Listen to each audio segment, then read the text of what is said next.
Decoded.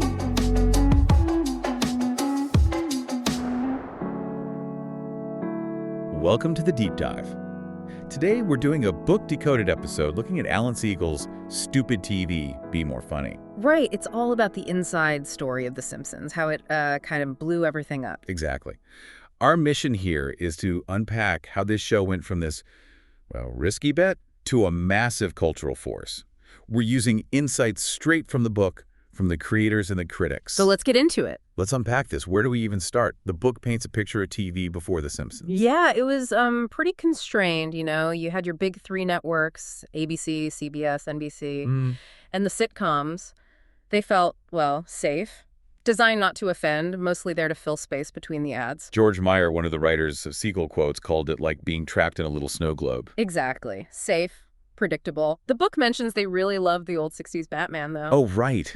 Because it was campy, self-aware. Yeah, it had that energy, that absurdity. They kind of wanted to mix that vibe with the real human feeling you got from shows like The Mary Tyler Moore Show. Okay, so fuse the weird with the heartfelt. Precisely. And then you have Fox entering the scene, a totally new network. Building from scratch. And their programming head, Garth Ansier, he basically said, as long as it's not antisocial, there are no boundaries. Wow. That's a statement for a new network. And they backed it up. Look at Married with Children. It was the total opposite of those perfect TV families. They were looking to shake things up. So you've got the network willing to gamble. But who are the creative minds? Matt Groening, obviously. Yeah, Groening brought that life and hell sensibility, that indie comic alienation, but funny. And then Sam Simon came in. Right. Simon's job was to make it work for TV, and he made this really key choice. Instead of hiring standard sitcom writer, He hired funny people. just funny people, folks from Saturday Night Live, from Letterman, people who got conceptual comedy, satire, absurdity, maybe not experts in crafting a perfect three-act sitcom structure. And you had to teach them that structure. Sort of, yeah. He helped shape their ideas into stories, but kept their weirdness intact. And one of those voices was John Swartzwelder, legend. Oh, yeah. And the book reveals Swartzwelder thought of Homer Simpson as, a big talking dog. Wait, what? A big talking dog? What does that even mean? I know it sounds bizarre, but he meant Homer reacts instantly, emotionally. Happy, sad, angry, boom, boom, boom. All impulse, not deep thought.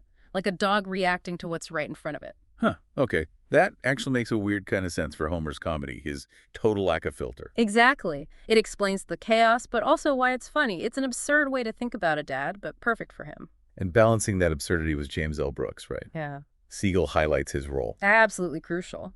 While the writers pushed the jokes, Brooks insisted on grounding it, giving it heart, making sure you still felt the family's, love underneath it all. Greg Daniels called that mix Brooks's humanism and the writers refusing easy jokes the core of the show. Yeah, what makes The Simpsons what it is? No. It stopped at just being cynical. It had a kind of moral center, even when being totally irreverent. It wasn't all smooth sailing, though. The book mentions early animation struggles. Oh, yeah. Apparently the first stuff back from overseas was rough, but they fixed it. And then, boom, Bart Simpson just exploded. Eat my shorts. Don't have a cow, man. Total catchphrase mania. And this huge, unplanned merchandise thing. Which is funny because, as the book notes, the writers kind of meant those catchphrases as satire, like mocking how TV corrupts kids. And then they became genuine playground slang. It caused some real friction, too. The whole Bart versus Cosby thing the media cooked up. Exactly. Pitting the messy Simpsons against the idealized Huxtables, like a culture war preview. And it went all the way to the White House. President Bush Sr. saying, America should be more like the Waltons than the Simpsons. Yeah. Which just shows how much impact the show had, right, to become part of political chat. And the irony, as Siegel points out, writers noted, was that for a lot of working families, the Simpsons, with a job, a mortgage, they were maybe more relatable than the Waltons. That's a really interesting point. It wasn't just jokes. It was reflecting something real about America. For sure. It got so ingrained, even huge stars wanted in, like Dustin Hoffman doing a voice under a fake name. That was early on, wasn't it? Yeah. And the show changed over time, naturally. Yeah, writers change. Yeardley Smith is quoted saying they started leaning into the fact that we're a cartoon. More outlandish plots sometimes, which, fans debate. But the influence is just undeniable. Oh, totally. It basically opened the bin for all the adult animation that followed.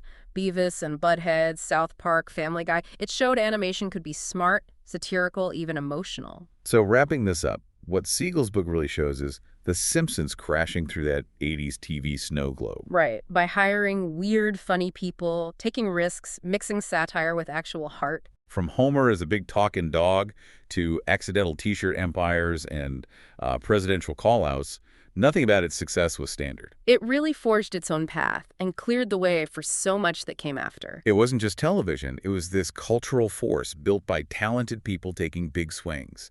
Which leaves us with a question, I guess. Decades later, how much of America still sees itself more in Springfield than on Walton's Mountain?